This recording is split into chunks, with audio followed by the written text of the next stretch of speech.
What's going on, my fellow horror indie filmmakers? Welcome to today's video where I'm going to be diving a behind the scenes look, a little making of my recent short film Dark Hours. If you haven't seen it, as always, link will be up here somewhere, so go check it out before you watch this.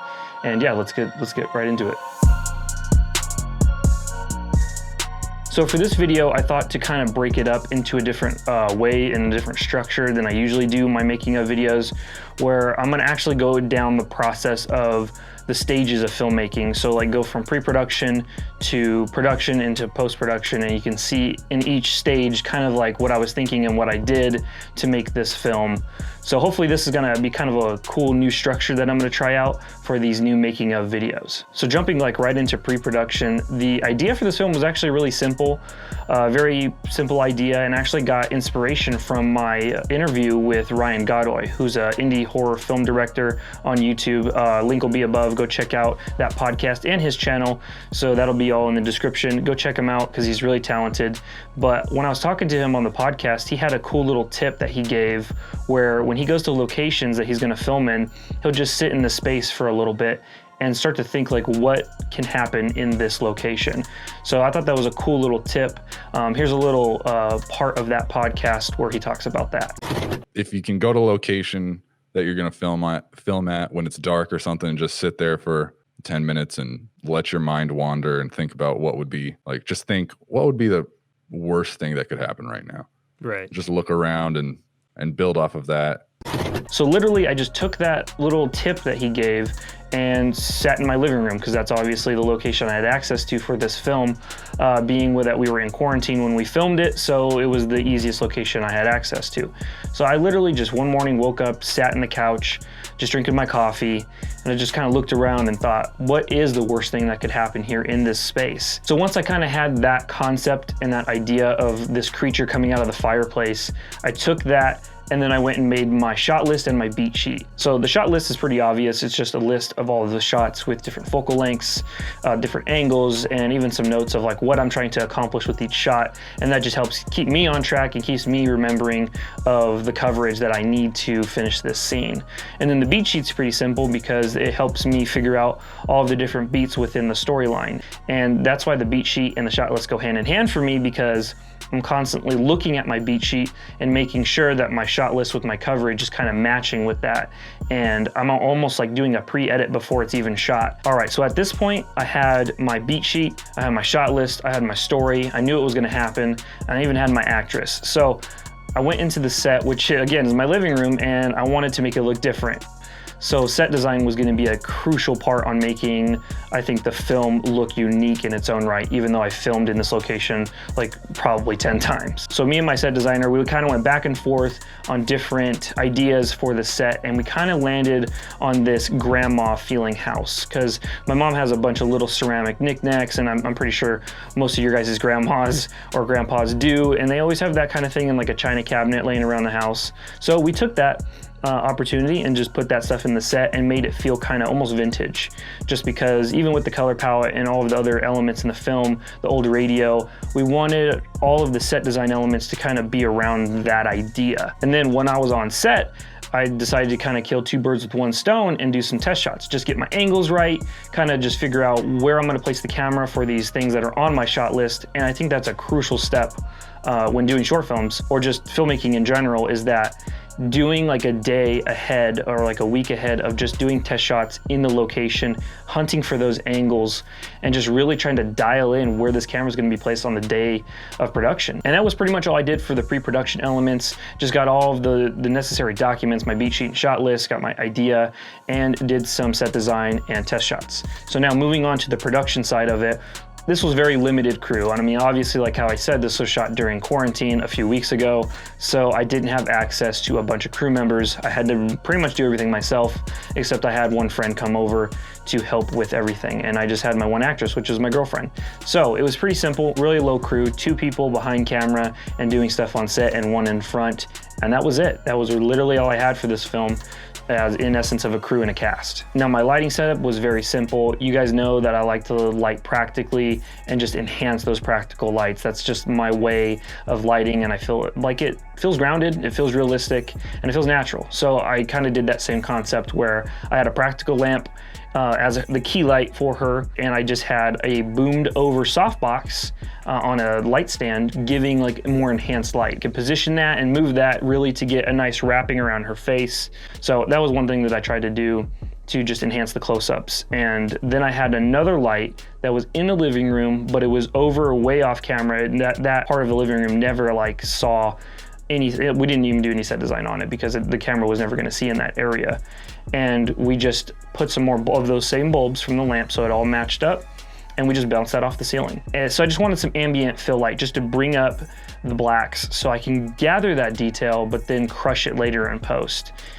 So that was realistically the lighting setup in the living room area. And then I did have a backlight of just some blue light kind of in more of the dining room area. And I had one of my friends, Tessa, she actually let me borrow her Aperture 300D for that, which was awesome. Never had a light like that on set before. All right, so the biggest part of this film, the whole reason I even shot this film was for the VFX shot. It's the first time I've ever done anything with a complete 100% like visual effect. So the whole element of this shot I wanted was this creature to come out of this fireplace. And it wasn't gonna be done practically because that fireplace is so small. I know you can't tell on camera, but it's so small. I could barely fit the camera on a little tripod in there to get that one shot coming at, like looking out of the fireplace. So I kind of had no choice but to do it, you know, in visual effects. So it challenged me in that way to where I had to learn how to place markers in the scene because my visual effects guy, Mark, great, very talented young guy, link for his Instagram and stuff will be in the description, go check him out. So Mark kind of guided me in the right direction and told me like where I needed to place the markers, and I put the markers on all different dimensions of the fireplace. So the shot I had was very like low angle, so the fireplace, like the bricks, they kind of stuck out at you. So that was like one dimension of it. And then the fireplace obviously was the other part of it, and that's where the monster was coming out of. So I put 2 to 3 markers on the metal frame of the fireplace. So realistically, I tried to put markers on all different depths in the image so that he can create a 3D rendition of this scene. So when he places the model in there, he can animate it properly within the shot. Now, even though there was some visual effects done, there actually was some practical stuff done in this film as well. And fog is a very obvious one because I use it in every film pretty much that's been on this channel. I just think it adds a nice depth to the image because the actual air has weight to it. Like the light beaming through those particles of the fog or the haze actually gives the air itself some weight. So when you're shooting that on camera, it actually has a depth to the image and it looks really good. And then the other practical effect that I did was actually the blood on the lampshade there at the end. And it's just Halloween blood I've had laying around for years around the studio here. So I just got it in a paper plate and just threw it on there. And I just tried to make it look kind of artistic and make it look really cool. And my hand actually comes into the frame on the left side. That was good. So that was pretty much the production side of it. So now going into post-production, one of the biggest things obviously for me is my pacing of the film. I spent a lot of time trying to get a visual lock of the film and making sure that it was all gonna flow. But one of the techniques that I used in the beginning of the film to help establish like the scene, so I did that using a technique with J-cuts. So in the beginning of the film, when you have the first shot with a match striking, hopefully it like grabbed your attention just because it's such a like big impact that right in the beginning just grabs you and it just grabs your attention. And in that shot, you hear the radio turn on and then the shot of the radio happens. So that's called a J-cut, where the audio transitions into the actual shot. So you hear it before you see it. And I really like that technique because the cut doesn't feel as jarring, but with that J-cut helps ease the transition in. And then I did that again with the shot of the radio where you hear the bottle cork pop of the wine bottle. And then you hear it pouring, and then the shot happens of the wine being poured into the glass. So within 3 shots, I established that she's in the living room and she lit the candles. One of the main pieces of the film, which is the vintage radio, which we see later on, and then the wine. So we get idea that this girl or this character is like just gonna relax. She has some music going, she lit some candles, and she's pouring a glass of wine. She's gonna chill for the night. And then after that, you have the establishing shot, which was done on tripod and a slider. And it reveals as I track her walking into the main living room area where the film's gonna take place, kind of does a reveal of all of those elements. Then we see the radio, then we see the glass of wine, and then we see the candles. So we saw all of those little insert close-ups in that big wide reveal shot.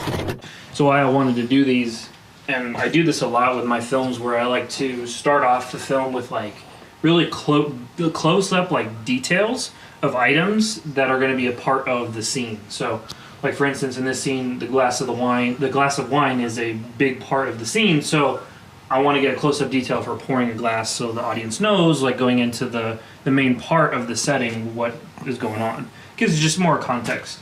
It's not the best way or the only way to cover the beginning of a setting or a scene, but it's just the way I like to do it. So once I kind of had a visual lock, I was working with my visual effects guy on designing the creature, and we went through several different variations and several different animations of trying to figure out what kind of worked for the scene. My original idea was thinking that the creature was just gonna like pop out of the fireplace and like do like a scream or a screech at the main character. And then after like kind of like further looking at that and putting that in the timeline and seeing how it like felt, we kind of settled with this animation where it was very subtle, where he kind of just leans out of the shadow and like smiles at her. And it gave this weird kind of ominous feeling that I didn't think about beforehand. And I think that was the cut that really worked the best. And even the design he did, we kind of like went back and forth on it. So we settled on this like bat humanoid type creature. I thought about the sound design. I was like, you could probably have like little bat chirps inside the chimney, and I could add a different element to it, and you could reverb it and make it sound like it's like deep in a well or something, like it's coming from up above. And he designed the model so it had like cracked skin and stuff like that, and it looked great, and I thought it fit a little better with the scene that I was trying to go for. So my original idea didn't actually work out, and after a few different variations, we ended up on the one we did. So the last part of the post-production side was the sound design and soundtrack, which I had pretty much no part of because I had my buddy Paul from Signal Sound Labs, which I've worked with him before on Behind the Door. He did the soundtrack for that film, and then he also did the soundtrack for this film as well as the sound design. So he did all of the recording of the sound effects. That guy, he's very talented. Check him out. And if you need soundtracks or sound design or anything for your films, definitely hit him up because he's a very talented guy. He took my direction, he took my notes, and he was very, very detail oriented, and he did a really good job at it. And as you guys know, with horror, like sound is more than half of the film because just the visuals alone, it doesn't immerse you. The sound design of that and the soundtrack really adds to the film and makes it that much more impactful. So sound design was very important with the creature, you know, mainly just because he's like the center part of the whole film of why it's supposed to be creepy and ominous. So we did a lot of bat chirping, a lot of bat wing flap sound effects. We messed a little bit with like the creature like deep growl sounds because I didn't want it to sound like a demon, but more or less still like a creature. So that was kind of a hard line to tread and trying to figure out what was gonna work. Now soundtrack, I am very subtle with. I don't like a big sound score for a horror film. Usually I like my soundtrack very subtle, and that's what Paul does really well on these little soft piano notes with some strings. And in our original like Google Hangouts call, when I talked to him about the soundtrack and what I kind of wanted with it, I told him on certain sound cues that I wanted in the film, like when we see the fireplace, because I wanted the audience to know that there was something dangerous nearby, and she had no idea. She was oblivious of it. And to me, that added to the ambience of the film. So he did a great job with the soundtrack, and it was one of the things that I was stressing a lot on this film, was making sure that those little sound cues were definitely in the right places with the beat sheet, and it was giving that emotion that I wanted to the audience. All right, and that is the making of my film Dark Hours. Hopefully this new type of structure of a video worked out well, because I wanted to go into each stage of the filmmaking process, from pre-production all the way to post, and just kind of do a little in-depth of my thought process on each stage of the development of the film and kind of like what I was thinking. So hopefully this video turned out good. Let me know down in the comments if you like this type of making of video, or if you want me to try something different. Definitely tried to get a little bit more behind the scenes footage, but you know, with the limited resources I had for this shoot, kind of just had to go with what I had. But if you like this type of content, definitely hit the like button and subscribe down below, because I got episode 2 of the podcast coming out pretty soon with Paul, which is the sound designer that I just talked about.